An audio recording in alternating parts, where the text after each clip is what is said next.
이제 원래대로 출사표의 일하기로 돌아와서 본문의 인상적인 문구들을 먼저 인용해 보면 결코 스스로 덕이 박하고 재주가 모자란다고 함부로 단정하셔서는 아니 되며 라고 나오는데, 덕이 박하고의 비교 대상은 유비일 것이고 재주의 모자람은 제갈량 본인일 것입니다. 이 남과의 비교는 1800년 전이나 1800년 후나 인생에 있어서는 독일 것입니다. 뭐 이런 거 모르는 사람은 없겠죠. 이런 때에는 언제나 몰라 하시고 본인의 인생을 살아야 합니다. 여담이지만 요즘 젊은 친구들과 실제로 이야기를 하다 보면 흑수저, 금수저 이런 지나치게 매몰된 것을 가끔 보게 되는데, 인터넷으로 볼 때와 직접 대화를 나누면서 보게 될 때는 좀 느낌이 많이 달랐습니다. 물론 계층 간의 이동이 더 작아지고 폐쇄적으로 변하고 있는 것은 매우 명백한 사실입니다. 그러나 그렇다고 세상의 모든 것을 다 그런 식으로 해석해도 될 만큼은 아닙니다. 가끔 누군가가 또 이런 식으로 비판하는 것을 볼 수도 있습니다. 흑수저, 금수저 같은 이야기나 하는 것을 이야기하는 사람들은 생각이 빈곤하고 또 비전도 빈곤하고 그리고 인맥도 빈곤하다고요.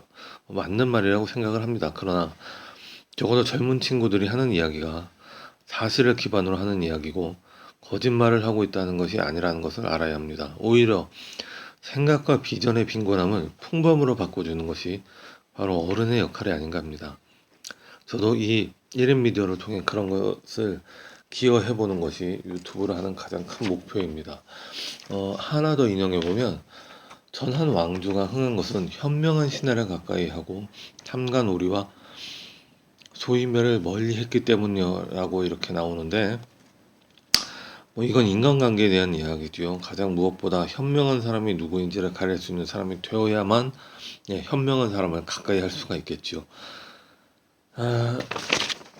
여기서도 늘 모른다 하고 새롭게 깨어나야 합니다. 그리고 생각을 해봐야죠. 내가 선택할 권한이 있다면, 쉬운 이야기지만 내게 선택할 권한이 있을 때 나에게 잘못한 사람은 많지 않습니다. 내게 손해를 끼치지 않는다고 내가 잘해준다는 사람이라고 방관하는 사람은 팀 하나도 제대로 이끌지 못합니다. 현실 세계에서는 신물나게 겪는 이야기이기도 합니다. 반대로 내가 비교적 을의 입장이라면 팀을 바꾸든 이직을 하든 이런 판을 바꾸는 노력을 해야 합니다. 여러분이 원하는 어떤 것들은 환경을 바꾸지 않고는 해결되지 않으니까요. 이런 걸 시크릿이니 뭐니 해봐야 사실 무력감만 느낄 뿐이죠. 요새 자기계발 쪽 서적은 거의 오컬트 수준인데 맞는 부분도 있고 아닌 부분도 있습니다.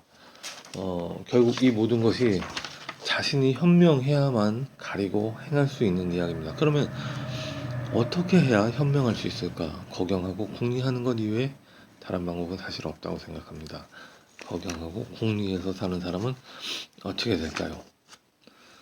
이런 것이 저희 가장 주된 주제이기도 합니다. 예전에 종교를 달리해서 불교 같은 경우에 예전에 왕센집에서 이런 글을 읽은 적이 있습니다. 별로 배우지 못한 사람인데 날마다 연보를 행했습니다. 그가 오랜 세월이 지난 뒤에 이렇게 말했습니다. 단지 아미타불을 영했을 뿐인데 날이 갈수록 하는 일이 절도에 맞더라.